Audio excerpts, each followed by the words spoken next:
Bonjour à tous. Je vous ai fait une présentation sur les patients qui avaient un Covid-19 et qui ont été hospitalisés en réanimation à l'hôpital cardio. Alors pourquoi ça?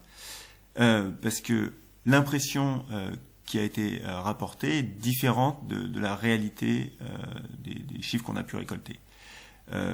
Certains soignants m'ont rapporté des propos comme les Covid-19, ils sont tous morts ou quasiment, et c'est vrai que quand on discute avec les aides-soignants, les infirmiers ou les médecins du service, on voit que l'impression globale, c'est que les patients du Covid-19 étaient très graves avec une mortalité très élevée. Le problème, c'est le biais de science. C'est le fait qu'un patient qui va rester longtemps en réanimation ou décéder ou nécessiter beaucoup de soins, il va nous marquer plus fortement qu'un patient pour lequel tout va bien se passer et qui va avoir une évolution spontanément favorable. Le problème de ça, c'est que ça peut aboutir à dénigrer notre travail ou à s'auto-dénigrer en se disant ce que j'ai fait, ça a servi à rien, j'ai soigné des dizaines et des dizaines de patients, ils sont tous morts, mon travail est inutile. Et ça peut aboutir au burn-out. Donc c'est important de rétablir la réalité des chiffres. Donc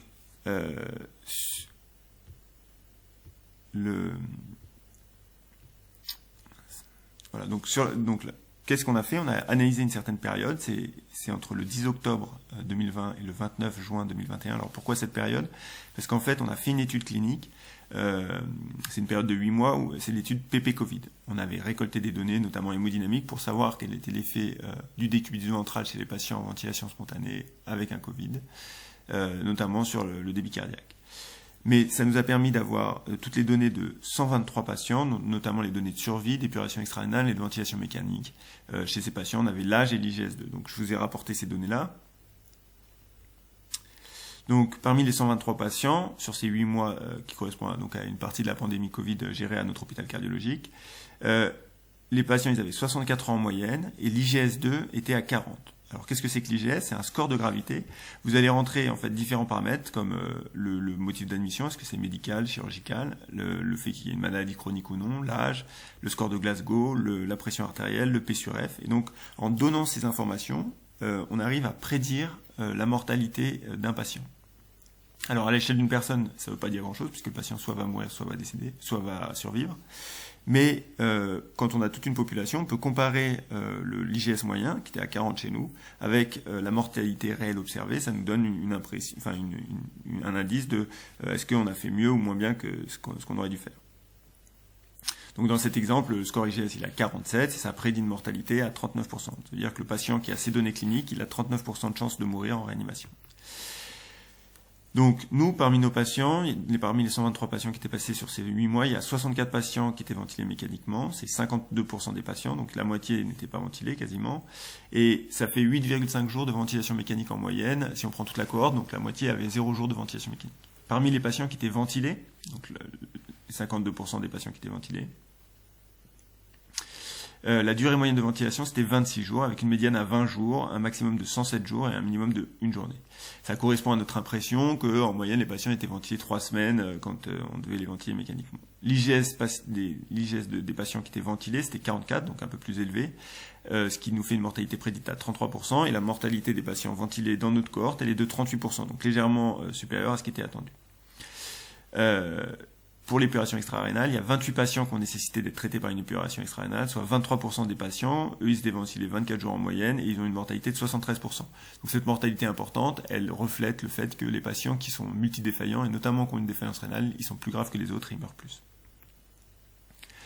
La mortalité globale pour les 123 patients, c'est 33 patients qui sont décédés. Donc c'est clairement pas tous les patients, c'est pas la majorité, et c'est 26% de nos patients. Et ça correspond à peu de choses près à ce qui était prédit, puisque l'IGS2 à 40, ça prédit une mortalité à 25%.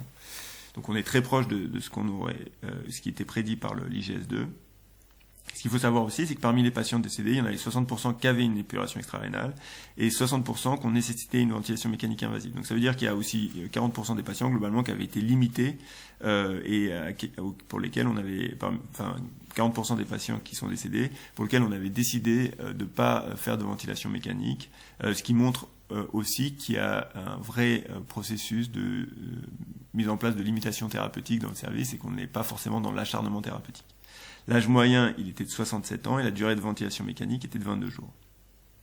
Si on compare nos données à la littérature, ce qu'on retrouve. Donc il y a une grosse cohorte de patients français qui avait été étudiée, ce qui s'appelle la cohorte Covid ICU, qui avait étudié 4244 patients. Donc nous, dans la même période, on en avait 123. L'IGS de moyen dans leur cohorte était de 37. Nous, il était un petit peu plus élevé, de 40, donc on avait des patients un peu plus graves.